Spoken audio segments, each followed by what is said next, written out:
예, 좌우에 계신 분들 서로 축복하면서 인사하십시다. 사랑합니다. 전도합시다.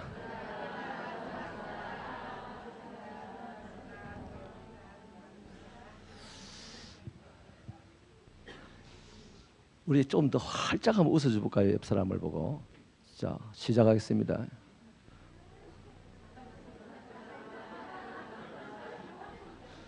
어디 저 6.25 때 피난 가다가 만난 사람들처럼 좀 어색해 보입니다.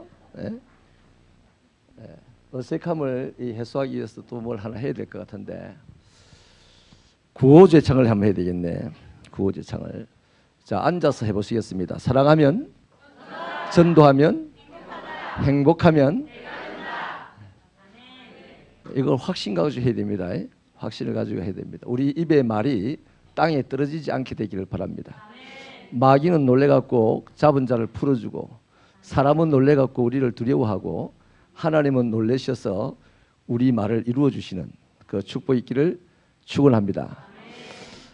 오늘요, 보데이는 관계 전도 운동이라는 제목으로 말씀드릴 텐데요. 우리가 한 영혼 더하기 이 전도를 하는 게 보데이지 않습니까? 플러스 원 데이. 그러려면 관계가 좋아야 전도가 됩니다. 이웃집하고 맨날 싸우다가 전도합시다 이래가지고, 야, 예수님의 이름으로 명령하니까 내 따라 교회 가자, 예수 믿고 구원받으라 이러면 그 사람도 구원받을 수는 있습니다. 성령이 꼴태기를 때려줘가지고 강건하시면 그 사람도 구원받을 가능성은 있어요. 그러나 대체로 성령이 그런 사람에게 역사할까요, 안 할까요? 안 합니다. 내가 사람들과 관계를 잘 가지려고 노력을 할 때 성령이 나에게 역사하시지, 내가 사람들을 윽박지르고 사람들을 기분 나쁘게 하고 뭐 다투고 시비하고 이러면서 이 전도대회가 있다 해가지고 예수 믿자 이러면 성령이 역사하시냐면 역사할 그릇이 안 됐다 해서 그 사람의 역사 안 한 줄로 인정하시기 바랍니다. 그래서 우리가 관계를 잘 만들어야만 접촉점이 생기게 됩니다. 보에 물을 댈 때도요, 물이 많이 흐르는 자리에다가 댐을 만들고 보를 만들어서 물을 끌어오지 맨 땅에다가 그렇게 하는 법이 없지 않습니까?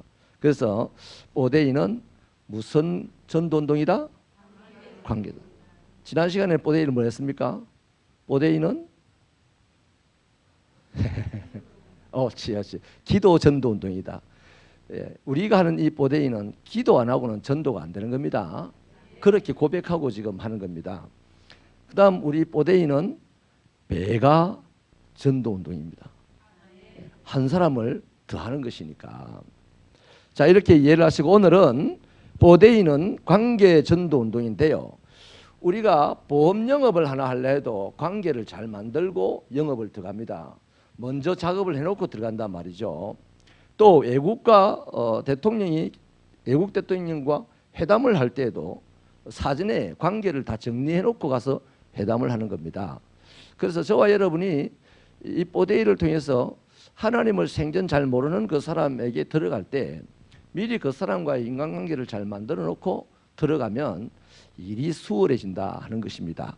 그래서요, 그런 제목으로 우리가 말씀을 보겠는데, 여러분, 기독교의 본질이 뭔지를 오늘 한 번 더 우리 살펴보십시다. 우리 기독교는 사회 통념상 종교의 한 범주로 설명이 됩니다. 근데 여러분, 기독교라는 이 종교의 본질이 뭡니까? 사실은 기독교는요, 종교라는 이 말 가지고는 설명이 안 됩니다. 어떤 종교도요, 죽으라 그러면 살리라 하는 데가 없어요. 없습니다. 그냥 종교라는 것은 기능상 신앙의 이름으로 하는 활동을 통해서 감정적인 카타르시스를 얻는 유익이 있어요. 그리고 사회적인 규범을 만들어내는 유익이 있어서 일정한 부분에서 그 사회를 좀 더 평화롭고 안정되게 하는 기능은 있습니다. 그런데 궁극적으로 평화롭게 할 수 있느냐? 없어요. 역사적으로 없지 않습니까? 또 궁극적으로 한 사람의 마음을 안정시킬 수 있느냐? 없습니다. 심지어는 구약의 율법, 구약 시대의 기도, 사실은 신앙의 이름으로 카타르시스를 누리고 규범 안에 가두어서 뭔가 사회 제도를 만들어서 평안하게 만드는 그 정도의 역할을 했단 말이에요. 그런데 오늘 우리 기독교는 율법의 완성입니다.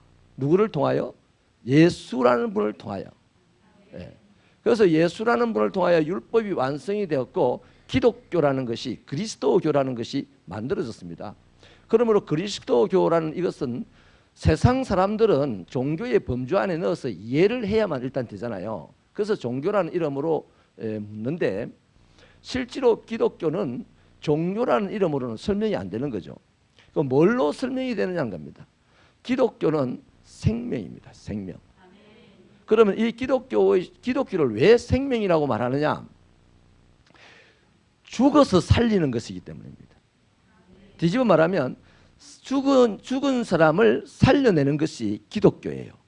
이 세상에 어떤 종교도 죽은 자를 살려내는 경우가 없고 죄를 용서해 주는 경우가 없습니다. 죄를 용서함으로 구원에 이르게 하는 경우가 없다는 겁니다. 그래서 기독교는 죽은 자를 살려내고 죄를 용서함으로 구원에 이르게 하는, 그래서 영생이라는 그 구원에 이르게 하는 그런 기능을 이 기독교가 하기 때문에 생명이라고 하는데, 그러면 이러한 활동의 근본적인 가치가 뭐냐? 근본적으로 이런 활동을 하게 하는 에너지가 뭐냐? 그게 바로 사랑이라는 겁니다. 그래서 사랑 때문에 상대를 살리기 위해서 내가 죽을 수 있는 것이 바로 기독교예요. 그것을 예수께서 실행에 옮기셨고 이 시대까지 그분을 진정으로 따라가는 사람은 크고 작은 사건 속에서 자기를 죽이고 다른 사람을 살리는 일을 합니다. 오늘도 내 자존심을 죽이고 다른 사람의 자존심을 세워주는 일을 합니다. 그런데 이 예수를 제대로 따라가지 못하는 사람은 내 자존심 죽는 게 막 도대체 겁이 나고 내 자존심 죽는 게 죽이는 걸 싫어서 싸워야 돼. 그래서 교회 안에서도 싸움이 빈번하게 일어납니다. 예수님의 제자 공동체 안에서도 싸움이 빈번하게 일어났습니다. 아무튼 이 기독교는 종교라는 이 이름으로는 설명할 수 없다. 그 뭘로 설명을 제대로 할 수 있느냐? 생명으로 할 수 있다. 그래서 기독교의 본질은 종교 생활이 아니고 생명 활동입니다. 그래서 교회는 주님이 오실 때까지 쉬지 않고 움직여야 되고 쉬지 않고 성장해야 됩니다. 교회가 한 명이 시작했던 교회든 10명이 시작했던 교회든 예수님이 오실 때까지 끊임없이 생육하고 번성하고 땅에 충만해야 되는 것이 바로 생명이기 때문입니다. 그렇지 않습니까? 생명은 끊임없이 죽는 날까지 이 심장은 끊임없이 반복적으로 움직이죠. 제가 하지정맥 수술을 하러 갔을 때 그분 의사 선생님이 설명을 하는데요. 이 하지정맥이 왜 위험하냐면 이 하지정맥이 이 피가 안 통하는 이게 위험한 게 아니고요. 뭐 살이 썩고 이게 위험한 게 아니고 심장이 멎는데요. 심장이. 이게 심장이 가장 심각하게 병이 드는 그 케이스가 하지정맥이라는 겁니다. 왜냐니까 피를 심장이 일정한 분량을 내보냈는데 여기 하지정맥이 압이 있어가지고 혈관이 줄어들어 버리면 내려갔던 피가 다시 안 올라오는 거예요. 그래서 그 밑에서 좀 다리가 퉁퉁 붙지 않습니까? 그럼 이 심장이 계속해서 동일한 혈류를 보내줘야 되는데 들어오는 양이 작으니까 자기가 잊어먹는데요. 그래서 들어오는 양만큼 보내주니까 계속해서 피가 점점 적게 내려가는 겁니다. 그래서 일정한 시간이 지나면 그 발끝이라든지 다리가 저리고 따갑고 뭐 이런 이제 일들이 일어나는 거죠. 근데 그거는 시작이고 그것이 좀 심화되거나 진행이 세게 되면 심장이 작동을 안 한다는 겁니다. 아, 내가 할 일이 없다 이런 그 마찬가지입니다. 우리 교회가 예수님의 기독교라는 이름으로 교회가 지금 활동을 하잖아요. 그러면 우리 교회는 끊임없이 생명 활동을 해야 되니까 그 생명 활동이 뭐다? 전도하는 겁니다. 전도하는 거예요. 다른 거는요, 종교도 다 합니다. 청소, 종교도 합니다. 절에 가면 청소 더 잘합니다. 얼마나 청소를 하는지 저도 물 들어가는데요. 거기 보면 막 물 들어오는 사람들이 전부 다 그 동상으로 만드는 중대가리다가 물을 매일 부어가지고요. 막 반질 합니다. 그것다가 또 얼마나 이래 쓰다듬는지. 그러니까 여러분, 우리는 이런저런 종교 활동도 필요합니다.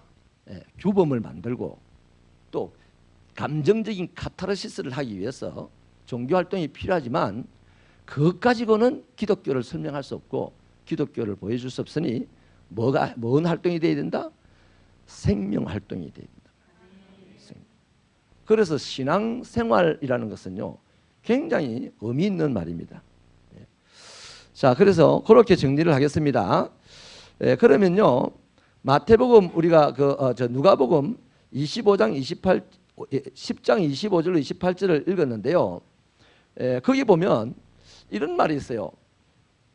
한 율법사가 예수님을 시험하면서 어떻게 하면 우리가 영생을 얻어요? 이렇게 하니까 예수님이 율법에 뭐라고 쓰여 있으며, 따라합시다. 너는 어떻게 읽느냐?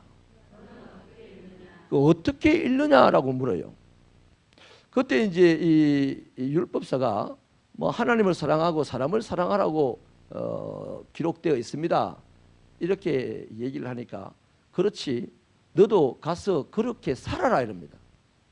그렇게 살아라는 말은 어떻게 읽느냐의 이 질문을 한정하는 말입니다. 보통 우리는 어떻게 읽느냐 이러면요, 그 내용이 뭔지 아냐 이 질문을 생각하거든요. 그 내용 아는 거에 대해서 주님이 그렇게 관심이 없어요.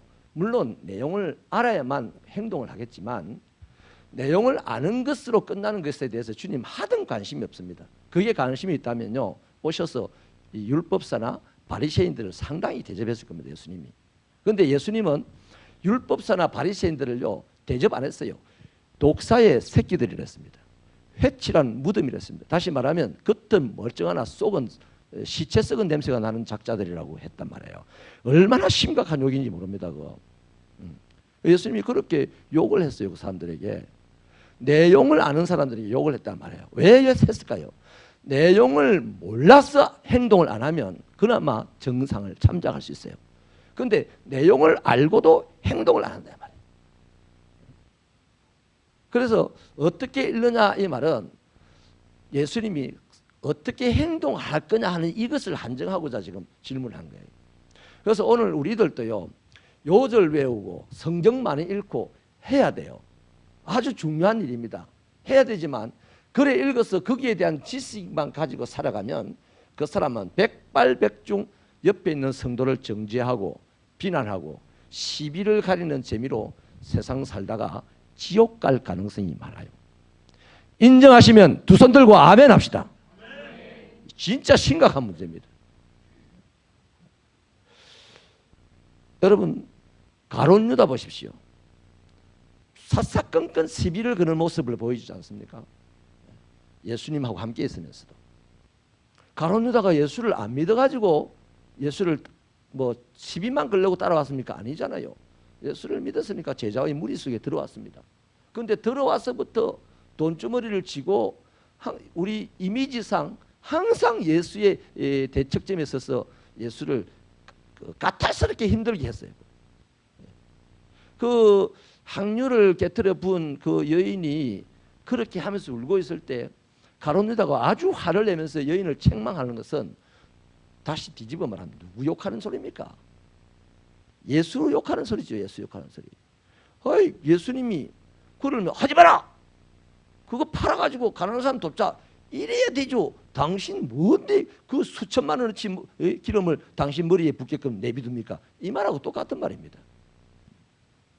그냥 대놓고 예수를 욕할 수 없어서 그냥 그 여인에게만 욕을 한 것처럼 보이는 거죠. 그 여인에게 욕을 해도 예수님이 받아들일 때는, 또 다른 주변인이 받아들일 때는 그 사람 욕이 누구 보고 한 욕이다 뻔히 안다 이 말이에요. 그래서 여러분, 이 하나님을 사랑하고 사람을 사랑하라, 이 말이 기독교의 에너지입니다. 그러면 기독교는 아까 생명이라 했죠. 기독교의 본질은 생명이라 했죠. 생명은 뭘로 만들어집니까? 사랑으로 만들어지는 거 아닙니까? 부부간에 아기가 태어나는 것도 사랑 때문에 아기가 태어나는 거잖아요. 맞습니까? 그래서 저와 여러분이 기독교인이 됐다는 것은 종교 활동을 하려고 모인 사람들이 아닙니다. 그런데 종교 활동은 인간적인 공동체이기 때문에 필요합니다. 필요한데 그 활동을 목적으로 하는 것이 아니고 생명을 또 하나의 생명을 만들어내는 것을 목적으로 종교 활동을 한다 이 말이에요. 근데 이 다른 종교는 다 그냥 종교 활동으로서 오늘 기분 좋다. 나 극락왕생할 거야. 뭐 복을 받을 거야. 뭐 우리 아들이 진다간 아들이 돌아올 거야. 뭐 이런 카타르시스를 하고 돌아오고 또 자기들끼리의 규범을 만들어 가지고 어느 날은 어디서 모이자 뭐 저기서 모이자 이런 게 해서 자기들이 질서를 유지해 간다는 거죠. 그러니까 우리 기독교는 그게 아니고 그런 것들도 지금 하지만 그것이 그냥 그 기본이 아니다 이 말. 진짜 기본은 생명을 살리는 것이 기본이다 하는 것입니다. 할렐루야. 그러면 이러한 생명들은요 하나님에게서 다 나왔지 않습니까? 하나님에게서 나와서 사람이 하나님과의 관계를 회복해 나갈 때 생명을 얻게 되는데 이 관계를 회복할 수 있는 유일한 방법이 누구냐면 바로 예수 그리스도라는 것입니다. 요한복음 14장 6절에 보면 예수님이 하나님 아버지께로 나가는 길과 진리와 생명이라 그랬습니다.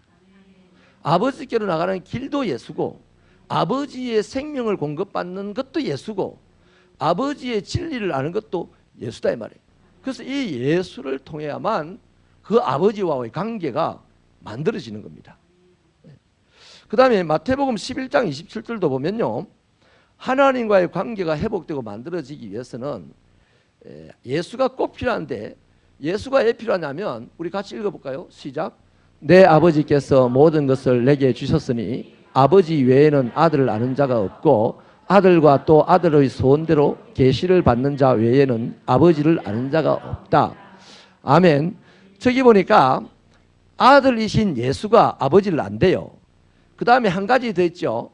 아들의 소원대로 계시를 받는 자가 아버지를 안답니다. 그러니까 예수라는 이분이 아버지 하나님을 알고 있을 뿐만 아니라 예수를 통하는 자, 예수를 통하는 자도 하나님을 안다는 거죠. 그러므로 저와 여러분이 예수를 통하여서 하나님을 아버지라고 부르니까 하나님을 지금 안다 이 말이에요. 이 안다는 것은 아까 계속해서 강조하는 얘기입니다. 내용을 안다는 얘기는 작은 범주의 얘기고 하나님과의 관계를 통해서 안다는 겁니다. 그래야 이 생명의 역사가 일어나는 것이죠. 그러므로 우리가 어떻게 해야 되냐면 모방할 줄 알아야 됩니다. 누구를? 예수를 모방할 줄 알아야 돼요. 그래서 이 교회의 목회를 하다 모든 이 거기서 전문가들이 되는 데는요 반드시 모방이 필요합니다. 지구는 사장을 모방해야 사장이 돼요. 안 그러면 사장 되기 어렵습니다. 혼자서 뭐 독학해가지고 곤란합니다. 그 사람. 목회자도 좋은 목회자를 모방해야 좋은 목회자가 됩니다. 학생도 좋은 선생을 모방해야 좋은 선생으로 성장을 하는 거죠. 모방이라는 것을 우리는 조금 별로 좋지 않게 생각을 하는데요. 모방이라는 것은 반드시 필요합니다. 꼭 필요합니다. 그러니까 오늘 이 본문 말씀에도 보면 요한복음 5장 19절로 20절을 우리 한번 볼까요? 같이 읽겠습니다. 시작. 그러므로 예수께서 그들에게 이르시되 내가 진실로 진실로 너에게 이르노니 아들이 아버지께서 하시는 일을 보지 않고는 아무것도 스스로 할 수 없나니 아버지께서 행하시는 그것을 아들도 그와 같이 행하느니라. 아버지께서 아들을 사랑하사 자기가 행하시는 것을 다 아들에게 보이시고 또 그보다 더 큰 일을 보이사 너희로 놀랍게 여기게 하시리라. 이런 내용이죠. 하나님 아버지가 아들 예수에게 자기가 하는 일을 다 보여줬다는 겁니다. 그 아들 예수가 그 아버지 하는 일을 다 보고 자기도 그렇게 한다는 거예요. 그러므로 이제 하나님과 그 아들 예수 사이가 이렇게 모방하는 것으로 이루어졌다면 오늘 예수와 우리 사이도 우리가 누구를 모방함으로 이루어진다? 우리가 예수님을 모방함으로 말미암아서 하나님과의 관계를 회복할 수 있는 사람이 되고 또 하나님과의 관계가 정상적으로 설정이 되어져서 생명의 활동이 가능한 사람이 된다는 것이죠. 여기까지 이해되시겠습니까? 자, 그렇다면요 이렇게 정리를 하고 이 생명의 활동은 제일 드러나는 것이 전도를 통해서 한 사람이 하나님의 자녀로 태어나는 것이 생명의 활동 중에 생명의 활동이죠. 그래서 우리가 전도를 하는데요 가장 좋은 전도 방법이 바로 관계를 잘 만들어서 하는 전도입니다. 우리 도표를 한번 보여주실랍니까? 도표. 저기 보면요, 친구 혹은 친척, 이웃, 이건 뭡니까? 지인이죠. 그것도 잘 아는 지인입니다. 이분들을 통해서 예수를 믿는 사람이 75% 이상이라 그래요. 그 다음 목사의 설교를 통해서 예수를 믿는 사람이 5% 정도 된다는 거고, 주일학교를 다녀가지고 예수 믿는 거 4%입니다. 4%. 그 다음 교회의 프로그램, 5만 가지 프로그램이 많은데 그 수없는 돈을 들어서 만드는 프로그램도 불과 2% 내외입니다. 스스로 오는 것도 2%. 그러니까 교회 프로그램 굳이 필요하다 안 하다? 굳이 필요 없어요. 뭐 돈이 있고 뭐 형편이 줘서 하면 되지만 그거 없다고 해서 교회가 성장 안 하는 거 아니다 이 말입니다. 네. 그 다음 가정 방문을 통해서 신방을 통해서죠. 한 1% 내외. 본인이 특별히 필요해서 스스로 오는 경우가 1% 내외. 그 수억을 들어가지고 대전도 집회를 했을 때 그 0.5% 정도 온다는 거죠. 그러니까 저 수치를 교회 성장연구소에서 오래전에 발표한 건데 저 수치를 보면 전도를 위해서 뭐가 가장 필요하다? 지인과의 관계를 잘하는 것이 가장 중요하고 필요하다는 겁니다. 내 가족, 내 남편, 내 자식, 또 내 친구, 내 이웃, 바로 옆에 사는 이웃, 이분들과 관계를 잘 만들어가는 사람은 지금 그리스도인이라면 생명의 활동을 지금 하고 있어요. 그것이 알게 모르게 예수님 말하는 소금과 빛의 활동이고 그것이 그 사람의 마음에 감동을 줘서 어느 날 하나님께 영광 돌리는 사람으로 바뀌게 된다는 겁니다. 할렐루야. 그래서 여러분 제일 좋은 전도 방법이요 지인들에게 하는 거거든요. 그러니까 관계를 잘 만들어 나가는 것이 제일 좋은 전도 방법이다. 그러면 우리 뽀데이 전도 방법은 좋은 전도 방법이다 아니다? 참 좋은 전도 방법입니다. 아주 좋은 거예요. 그 다음 세 번째요. 태신자와의 관계의 정진을 위해서 이제 우리가 인식을 해야 될 내용들이 있는데요. 세 가지 인식을 반드시 하십시오. 잉태자 여러분, 요 인식 세 가지를 꼭 하셔야 됩니다. 첫째로 우리가 인식해야 될 게 뭐냐 하면 나의 태신자는 하나님의 작품이라는 겁니다. 다시 말하면 하나님은 두 번의 작품을 만들어냈습니다. 태초에는 흙으로 인간을 창조하셔서 당신의 생기를 불어넣어서 인간이라는 작품을 만들어냈어요. 두 번째 작품은 타락한 인간을 예수 그리스도의 십자가에서 아들을 죽이시고 새 사람으로 만들어냈어요. 생명 있는 하나님의 자녀로 만들어냈습니다. 이게 두 번째 작품입니다. 그러니까 이 세상의 모든 인간은 하나님의 작품이 아니다? 하나님의 작품입니다. 그런데 지금 우리와 관계하는 사람은 더더욱 하나님의 작품이에요. 그 작품을 만들어내기 위해서 십자가가 동원이 되었고 독생자들의 죽음이 동원이 됐단 말이에요. 그걸로 말미암아 이 태신자는 구원을 받았는데 그들이 지금 모르고 있는 거예요. 믿지를 않고 있는 거예요. 그 사실을. 하나님이 세상을 이처럼 사랑하사 독생자를 주셨으니 김동현 집사만 아니잖아요. 오수정 집사만 아니잖아요.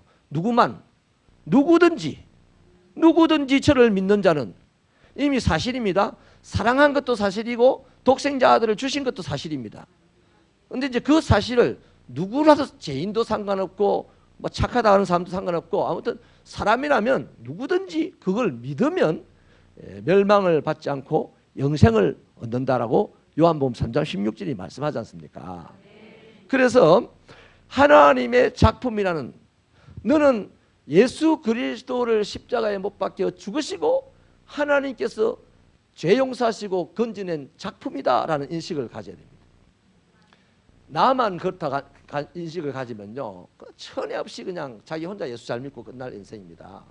그건 다른 사람 정죄할 인생이에요. 저 봐라 저 인간 같자는 것들 말이야 이렇게 하고 끝난단 말이에요. 만약에 하나님의 작품인데 하나님의 자식인데 인간 같자는 짓을 하면요 인간 같자는 말 안 하죠. 그 사람을 끌어안고 운다든지 아니면 그 사람 끌어안고 울지 못하면 혼자서라도 눈물을 쏟으면서 하나님께 기도하겠죠. 오늘 이 시대에 이게 약해졌습니다. 옛날에 미국에요. 미국 사람들이 어떤 사람들입니까? 청교도들 아닙니까? 정말 신앙생활 잘하겠다고 진리에 붙잡혀서 하겠다고 미국으로 갔는데 미국이 세계에서 가장 노예 제도를 오래 가지고 있었어요.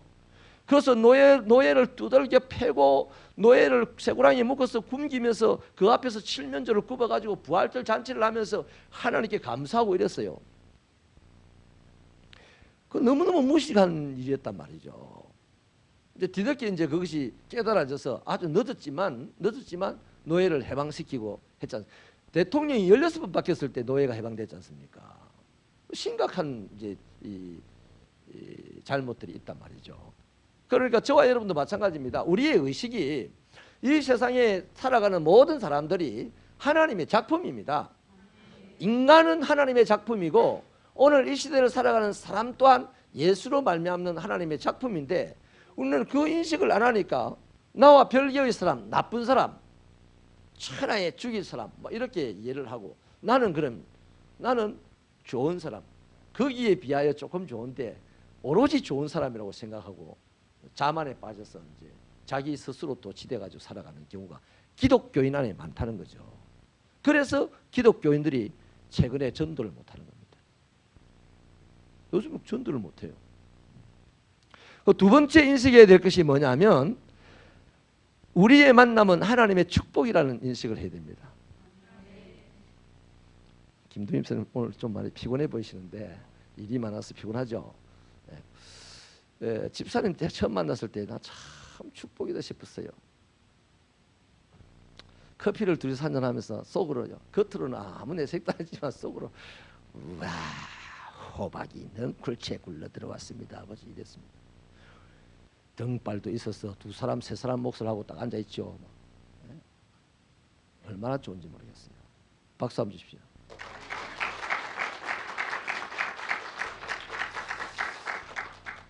우리가 이렇게 만날 때 누구 때문에? 하나님의 작품이기 때문에요. 하나님께서 탁 만지기만 하면 대단한 인물이 될 거 아닙니까? 나중에 한번 언급을 할지 모르겠는데 잊어먹을까 봐서 미리 말씀드릴게요. 킴볼이라는 주일학교 교사가 구두 닦기 소년 주일날 구두 닦기를 하고 있는 그 소년 정말 성질도 나빠 보이는 인상도 안 좋아 보이는 그 소년에게 하나님의 복음을 전했어요. 그 아이가 나중에 100만 명을 그리스도께로 인도하는 세계 최고의 전도자가 되었습니다. 할렐루야. 그러니까 여러분 넝쿨째 굴러들어온 축복들이 다 앞에 있다고 생각해야 됩니다. 태신자를 가지신 잉태자 여러분, 그 태신자가요 하나님의 손에 붙잡혀서 하나님의 사람으로 거듭나는 순간 대통령이 될 수도 있고요, 위대한 사역자가 될 수도 있고요, 어떤 경제인이 될 수도 있고요. 그건 몰라요. 그러니까 우리는 하나님에 붙잡힌 사람은 다 어떤 모양으로든 훌륭한 사람이 되는 것은 기정사실 아닙니까? 그러니까 그 사람들은 대단한 사람이다 생각하고 축복이라고 우리가 받아들여야 되는 겁니다. 아이고야 선물도 저 태신자 하려면 선물이 또 한 3, 4만 원 들겠네. 이게 아니고 3, 4만 원이 아니라 돈으로 따지면 계산할 수도 없는 축복이다 이 말이에요. 믿으시면 아멘입니다. 그 인식을 꼭 해야 됩니다. 그 다음 세 번째 인식을 해야 될 게 뭐냐면 이 가족의식을 가져야 돼요. 우리 교회 교인들도요 상당히 이제 가족적이라는 그 얘기를 많이 합니다. 외부의 사람들이 오면. 근데 제 눈에 제가 보면 아닌 것 같아요. 외부의 사람이 올 때는 상당히 가족적으로 보이려고 애를 쓰는 것 같아요. 평상시는 썩 그렇지 않는 것 같아. 기분 나쁩니까? 너무 세게 찔러붙나? 우리는 시간이 흘러갈수록 핵가족화가 이미 되었지 않습니까? 20년 전부터 우리는 핵가족 시대에 들어가가지고 아주 가족들이 적은 시대입니다. 이럴 때일수록 교회가 가족적인 분위기를 더 강력하게 만들어 가야 되는데 분위기만 가족적이지 실제로는요 내가 이 사람하고 얼마나 가까운지 본인도 이해가 안 돼, 정리가 안 되는 거예요. 그래서 내가 혹시 이러면 이분이 기분 나빠하지 않을까? 이런 것 때문에 늘 긴장해가지고 이렇게 제가 인사를 하려면요 그게 딱 드러납니다. 우리 옆 사람에게 인사합시다 이렇게 이제 안 하고요. 옆에 있는 가족에게 우리 축복하며 인사하십시다. 사랑합니다. 건강하십시오. 인사하십시다. 시작.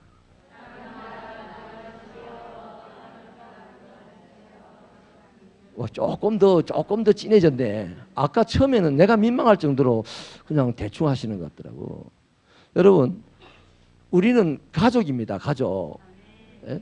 이 교회 안에 모인 사람들은요, 물보다 뭐가 진하죠?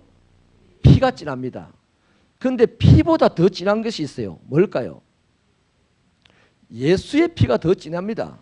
그래서 예수 피를 우리는 보혈이라 하잖아요. 그래서 저와 여러분은 예수의 피로 생긴 것도 다르고 혈통도 다르고 자라온 배경도 다르고 출신지도 다른데 예수의 피로 한 하나님의 자녀가 되었으니 이거 참 신기한 일 아닙니까? 봐도 신기해. 어떻게 내를 안 닮았는데 우리가 안 닮았는데 가족이 되었을까? 예수 때문이다. 이 가족 의식이 있으시길 바랍니다. 그러면 저 태신자들은 누구냐 이거예요.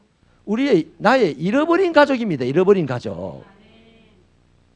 그 잉태자 여러분 가슴에 품은 그 태신자를 잃어버린 가족이라고 의식을 꼭 하시기 바랍니다. 그러면 내 가족, 내 형제를 잃어버렸습니다. 오늘 밤에 잠 제대로 잘까 안 잘까? 찾을 때까지 제대로 잠 잘 수 있어요? 못 자는 거지. 누가복음 15장에 보십시오. 둘째 아들이 막 지 맘대로 해가지고 집을 나가버렸어요. 그 길로 이제 잃어버렸단 말이에요. 지금 둘째 아들은 알고 보니까 돼지 우리간에서 돼지와 함께 지금 돼지 음식을 서로 먹으려고 막 돼지를 밀어내고 돼지도 와서 뭐 머리 집어고 하는 이 상황까지 이르렀는데 그러한 상황을 아버지는 모르지만 아무튼 아버지의 마음에는 아버지 곁을 떠났기 때문에 지독하게 고생할 것이라는 것은 아버지가 알고 있습니다. 고생의 내용은 정확하게 모르지만 그래서 아버지는 항상 동구밖을 쳐다보고 이제 올까 저제 올까 돌아오기를 바라고 기다렸는데 큰아들 어떡합니까? 그 자식 그건 오늘부터 어절이다. 저런 게 인간이가 저런 게 내 동생이 하고 그냥 까마득히 잡먹고 내 혼자라도 뭐 열심히 일해서 집안 살림을 늘려야 되겠다고 열심히 일했지 않습니까? 근데 나중에 뚜껑을 열어보니까 아버지가 재산 늘어난 것이 기뻤습니까? 집 나간 아들 돌아온 게 기뻤습니까? 집 나간 아들 돌아온 게 기뻤단 말이에요. 근데 아버지 안에 서운한 마음이 없잖아 있었을 겁니다. 야, 네 동생이 돌아왔는데 아니면 형님이 맨날 동생이 이제 나가버려서 잊어버리고 혼자서 집안을 돌보겠다고 갱이 들고 산에 올라갈 때 아버지가 그 등판을 보면 축복했을게요. 축복했겠습니까? 아이고 고맙다. 그놈은 썩어질 놈은 뭐 주걱복으로 놔두고 뭐 니라도 열심히 살아가 집안을 일으키라. 이랬겠습니까? 세상은 그럽니다. 세상은. 근데 하나님은 안 그러잖아요. 진정으로 사랑이 있는 하나님 아버지, 생명이 있는 아버지는 안 그러지 않습니까? 그 어깨에 호미를 갱이를 메고 맨날 산에 올라간 그 아이 등판을 보고 야 이 자식아 네 정신이 있나 없나? 네 동생이 집 나갔다 이놈아. 네 동생이 집 나갔다. 네 동생이 지금 이리한테 물려 죽는지 굶어 죽는지 걱정도 안 되나 이놈아. 속으로는 그랬을 겁니다. 여러분 오늘 우리도 마찬가지예요. 우리의 태신자는 이렇게 하나님의 집을 떠나버린 잃어버린 하나님의 자녀다 이 말이에요. 그래서 저와 여러분은 그래서 중보기도자를 끊임없이 불러가지고 나를 위해서 우리 동생을 찾아야 되는데 좀 도와줘. 전단을 주면서요. 이런 아이 좀 찾아주세요. 이런 아이 좀 찾아주세요 하는 그것이 바로 중보기도를 모아가지고 나를 위해서 기도해달라는 노력입니다. 뭐 괜히 여러분 뭐 골뱅 들으려고 중보기도자 모으라 한 거 아니에요. 그 기도하다 보면 집 나간 아이가 어디에 있다고 하나님의 은사로 또 볼 수도 있는 경우도 생길 수 있고 말이죠. 아멘. 가족 의식을 꼭 가져야 됩니다.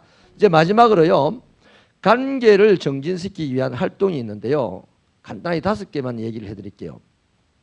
일단 잉태자 여러분은 태신자하고 함께하는 시간을 늘리십시오. 교회에서 원하는 시간보다도 더 많이 하십시오.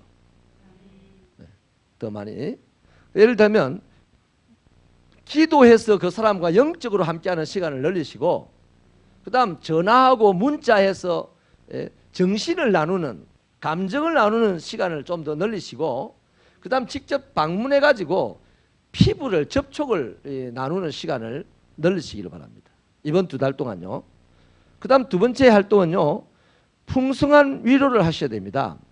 지금 저와 여러분의 태신자는 좀 전에 말씀드린 대로 잃어버린 우리 가족이기 때문에 굉장히 표현은 안 하지만 그 안에 하나님으로부터 분리된 상태에서의 그 괴로움과 영적인 아픔과 어려움의 일들이 많이 있어요. 우리가 네 어려움이 뭐지? 다락방처럼 그럴 필요는 없어요. 그럴 필요 없고 옆에 가서 함께 있어주고 기도해주고 문자해주고 또 전화해주고 이렇게 하는 동안에 그 사람의 아픔과 슬픔과 괴로움을 하나하나 그 사람의 입으로 들을 수도 있고요. 그 사람의 행동으로 들을 수도 있어요. 그러면 그것에 대해서 위로해 주는 것이 다른 게 아닙니다. 문자로 위로해 주고 전화로 위로해 주고 또 함께 그냥 가만히 있어서 위로해 주고 손을 거들어줘서 위로해 주는 거죠. 할렐루야. 그 다음 세 번째로는요. 태신자의 삶을 이해해 줄 줄 알아야 됩니다. 이럴 땐 태신자의 삶이 지금 별로 엉망입니다. 영 형편없어 보입니다. 그러면 내가 너를 사랑하는데 말이야. 네 이러면 안 돼. 이러면 안 되고 이래야 돼. 이래야 돼. 좋은 뜻으로 그래 했는데 그게 누굽니까? 요업의 새 친구입니다. 요업의 새 친구도 요업을 미워서 그런 건 아니에요. 요업이 불쌍해서 찾아갔는데 자기들이 할 수 있는 것이 품성이 그것밖에 안 되는 거란 말이에요. 그래서 요업을 이해할 수 있는 품성이 그들에게 없었다는 것이 잘못입니다. 우리도 태신자들의 삶을 이해할 수 있는 품성을 가지게 되기를 바랍니다. 그 다음에 그분들이 하는 말을요 인정해 주시기 바랍니다. 님 그게 아니고 우리 보통 대화를 나눌 때요 이런 사람 자주 보잖아요. 그게 아니고 이런 사람들. 우리 태신자들에게는요 지금 서로 우열을 다루기 위해서 만난 게 아니잖아요. 그 사람을 건져내기 위해서 만난 거잖아요.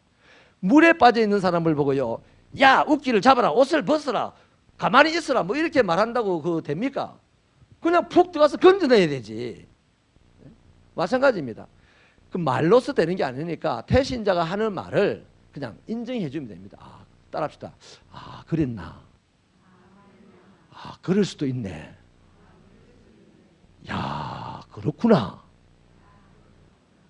요런 서너 가지 말만 해도요. 태신자가 위로를 받아요. 좋은 상담자들은요. 앞에 치는 열어야 되고 열어야 되고 이렇게 열었죠? 열었죠? 열었죠? 열었죠? 그렇게 되면 열어야 됩니다. 이건 아주 지독하게 나쁜 상담가입니다. 그는 진짜 좋은 상담가는 아, 그렇군요. 그랬어요? 아이고. 이게 진짜 좋은 상담가입니다. 그렇게 되시기 바랍니다. 그 다음에요. 네 번째로는요. 말하기보다 듣기를 잘하세요. 듣는 것을 많이 하십시오. 듣는 것을 삼을 하고 말하는 것을 일을 할 수 있게 되기를 바랍니다. 바로 듣기를 잘하는 것이 그 사람의 삶을 이해하고 그 사람의 말을 인정해 주는 증거입니다. 마지막 다섯 번째는요. 베풀기를 잘해야 된다. 관계를 정진하기 위해서는 어쨌든 먹여놓고 봐야 돼. 먹여놓고 보고 끼워놓고 보고 입혀놓고 보고 뭐 줘놓고 봐야 되는 겁니다. 작지만 뭐 대단한 걸 주라는 거 아닙니다. 돈으로 사람의 마음을 살 수는 없어요. 스토리로 마음을 삽니다. 그래서 요즘 밥을 하나 해도요. 스토리가 있는 밥을 한다 합니까? 선물을 하나 해도 스토리가 있는 선물을 하는 거예요. 그 스토리가 있는 선물을 하려고 하니까 그 사람의 생일이 언젠지 그 사람의 결혼기념일이 언젠지 또 그 사람 아이의 생일이 언젠지 이런 것들을 다 수집을 하다 보면 아 결혼기념일이 아닌데 다음에 결혼기념일 올 것을 대비해서 내가 선물 하나 준다 이러면 스토리가 안 되잖아요. 그 선물을 주는 그 어간에 그 집에 맞는 스토리가 있어요. 우리가 관심을 갖고 아까 말했던 대로 함께하는 시간을 가지고 있고 풍성한 위로를 가지고 있고 그 사람의 삶을 이해하고 말을 인정하다 보면 오늘 하루도 조그마한 선물 연필 하나를 준다든지 뭐 고무장갑 하나를 줄지라도 스토리를 만들어 줄 수 있단 말이에요. 그래서 이 스토리를 만들어서 선물을 할 때는요. 고무장갑 하나도 큰 감동이 온다 이 말이에요. 제가 옛날에 가포교에 있을 때 크리스마스 때 그 불화하는 가정에 우리 그 새벽송을 갔습니다. 기타 하나 들고 한 둘이 갔어요. 한 사람은 편지 읽고 한 사람은 기타 쳐주고. 그때 이제 그 어떤 불화 참 삶이 어려워서 부부간 좀 불화한 가정이었는데 이 험한 세상을 불러줬어요. 새벽송을 불러러 가가지고 이 험한 세상 나 살아갈 동안 그거를 불러줬는데 둘이 뭐 멀뚱멀뚱 이제 이상한 찬양을 하니까 성탄절에 안 맞는 이 맞이하고는 멀뚱멀뚱 현관에서 이제 보고 있는데 그 찬양을 부르고 난 다음에 편지를 읽어줬어요. 이런저런 내용으로 이제 한 해 동안 이 집에 있었던 이야기 또 교회를 섬겼던 이야기 편지를 읽어주고는 마지막에도 이렇게 써놨어요. 너무너무 하나님 앞에 귀한 당신들의 인생이 찔기라고 하나님 주신 선물입니다. 대한민국에서 제일 질긴 고무장갑, 말표 고무장갑. 이래가지고 이제 호주머니에서 그 한 친구가 말표 고무장갑을 꺼내가지고 드렸어요. 그러니까 그 사람들이 막 웃는 거예요.